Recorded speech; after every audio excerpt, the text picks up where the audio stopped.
while the world famous Tesla is still contemplating, still testing the Model 3, the Model Y for the Indian market, their Korean rival is already here. Say hello to the Kia EV6. So the EV6 marks Kia's onslaught of electric vehicles, at least for the Indian market. And the 6 in the name should tell you that this is not going to be just one vehicle. There are going to be other vehicles that will be added to the portfolio.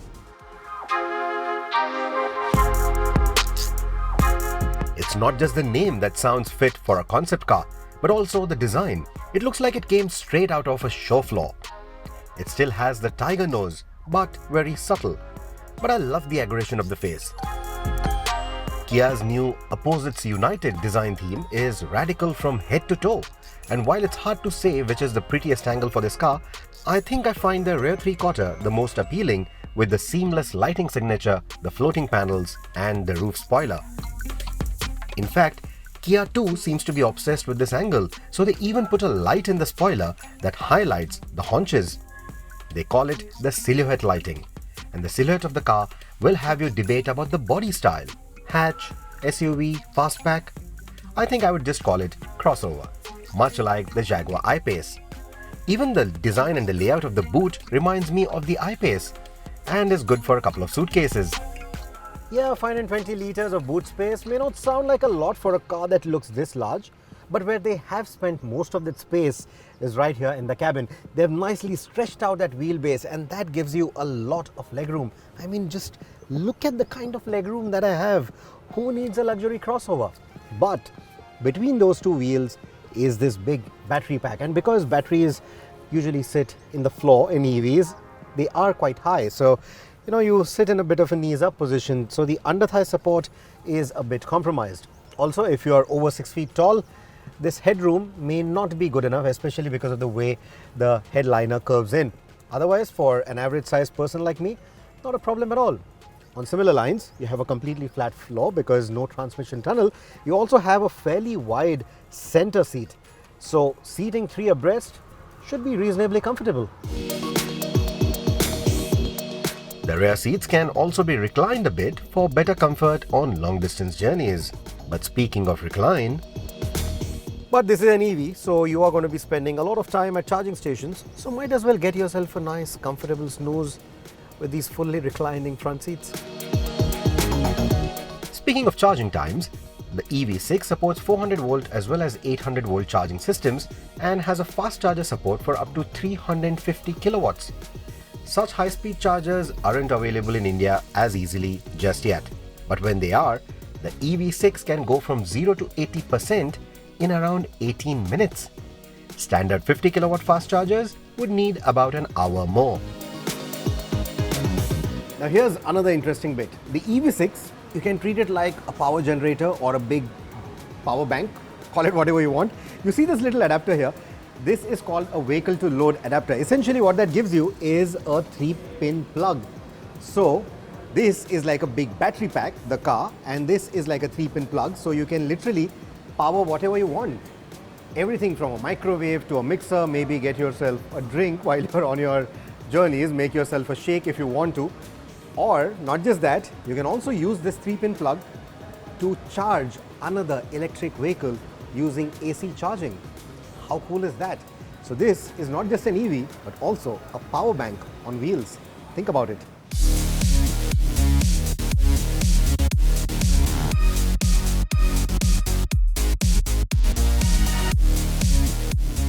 Of course, we are here at a racetrack. There are no potholes or undulations to talk about, apart from one little undulation on this long straight at the BIC.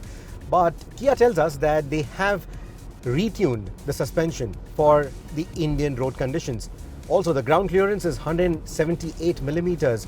That's almost SUV territory for a lot of people out there. A lot of crossovers that claim to be SUVs. This is right up that alley. So 178 millimeters is not bad. Of course, with those 19-inch wheels, you will have to be aware of the potholes. You'll have to be a little careful of the potholes, of the bad roads. But once you're aware of them, it should be easy to tackle all of them, to negotiate them with this car. As you'd expect, there are paddle shifters, and they of course don't change any gears in an electric vehicle. What they do is give you different levels of regenerative braking, 4 levels of it. And on the highest level, you get what Kia likes to call the I pedal. There's also a plus sign on the accelerator pedal. What it essentially tells you is, with that single pedal, you can do most of your driving. It will also come to a complete halt if required. Let me demonstrate that to you now. I'm going to go to regen level 4. It's gone to max. No vehicles around us. It's a safe environment. We are at 30 and I'm off the accelerator pedal. And there. It comes to a complete halt. 0 kmph. Not even crawling. So you can do a complete single pedal driving if you really want with that I pedal. 4th level of regen.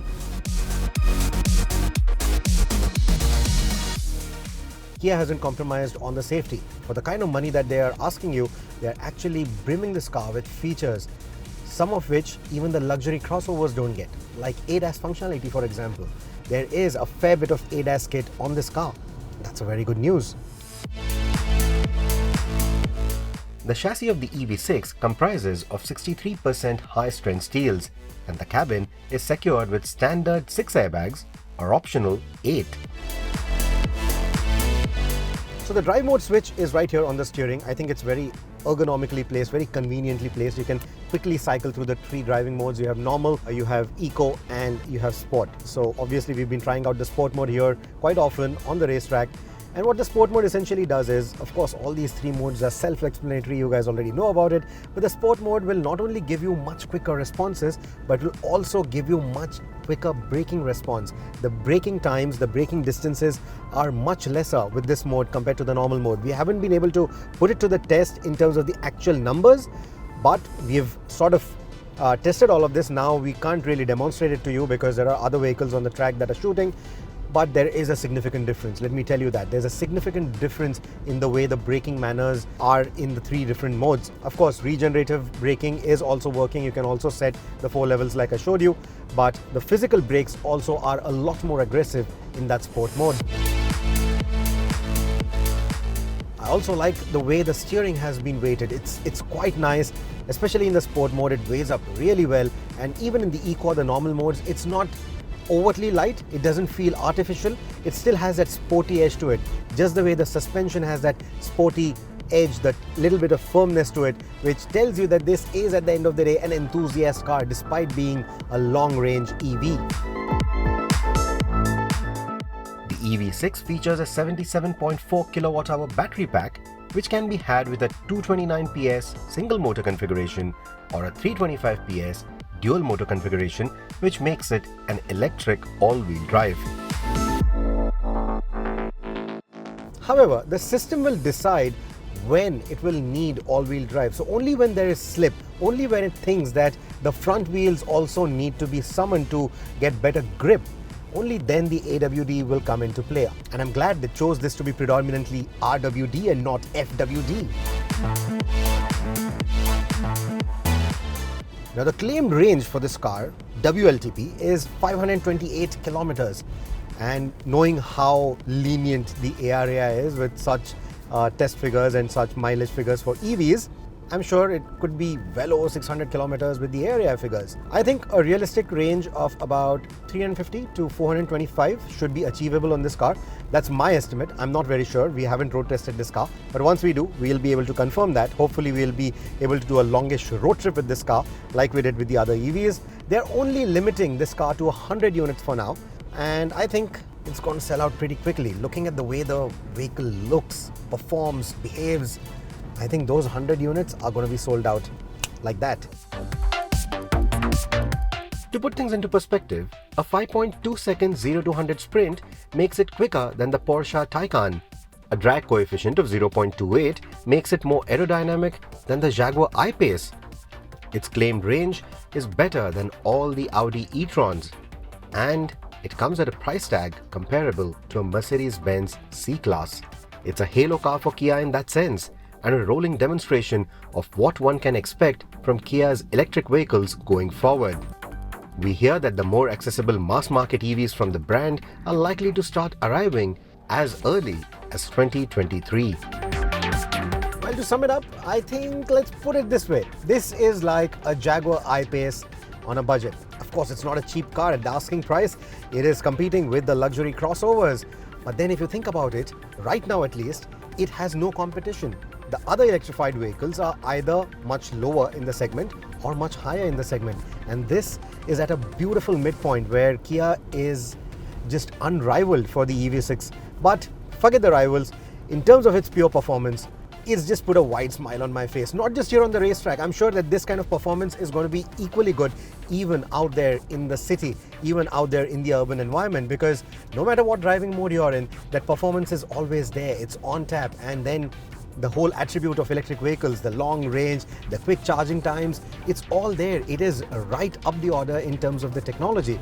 So all things considered, I think you could seriously consider this as a very good alternative to other luxury crossovers that are still running petrol and diesel engines. Let that sink in. In fact, as of May 2022, I'm actually going to go ahead and say that this is the electric car to buy in India at the moment. It's that good, an all-rounder.